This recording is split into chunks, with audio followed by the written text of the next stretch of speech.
Yun, what's up mga katambayers? Good morning. Ang oras natin ay 11:55 sa Kabuntagon. Nandito tayo ngayon sa truck stop. Ayan, Petrogas mga katambayers. Nag-aantayan kaming mag-convoy kasi kakain muna kami ng pananghalian. Tara, let's go. Mag-vlog tayo. Yun, what's up mga katambayers? Ito na, nandito na tayo ngayon sa truck stop ng Ontario. Puro C-Mart. Mga kasamahan natin. Makita nyo mga katambayers, pare-parehas yung sasakyan natin. Andito lang kami sa timbangan para itimbang kung gaano kabigat yung mga itlog namin. Barbon, atras ng blind spot kanan.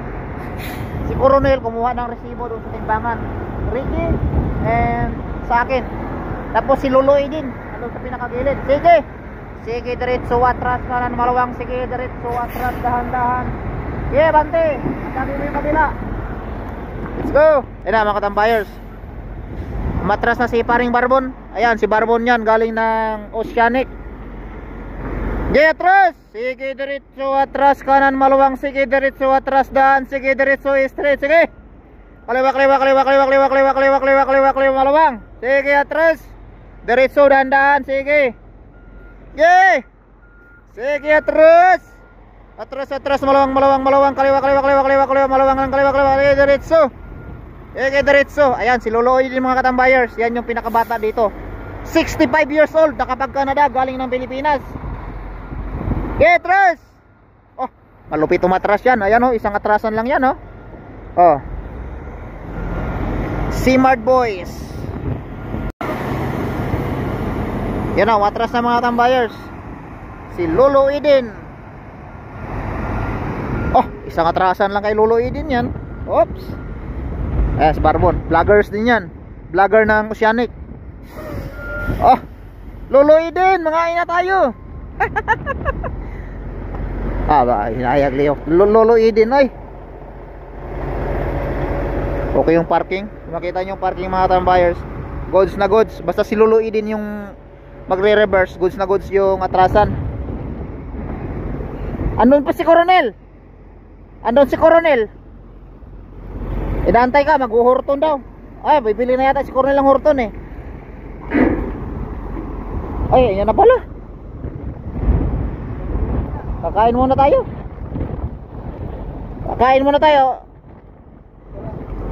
Picture tayo dito. Para. Oh, mamaya. Kunin mo muna. Oo.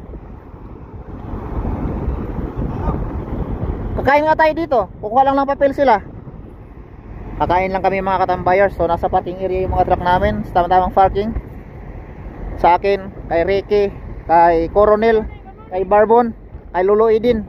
Pero may nasagol nga isa, kulay blue. Sleeper berth yan mga katambayers. May higaan sa loob, may rep, may CR. Yan kaganda sa mga ganyan sasakyan. So hanggang dito na lang muna mga katambayers. Bye bye. Yun, what's up mga katambayers? Magandang good morning. Panibagong buhay at panibagong vlog na naman tayo. Pangsikan upload natin to ngayon mga katambayers sa ating YouTube channel. Meron tayong magandang driver galing ng Pusulanik. Kita nyo ba yan?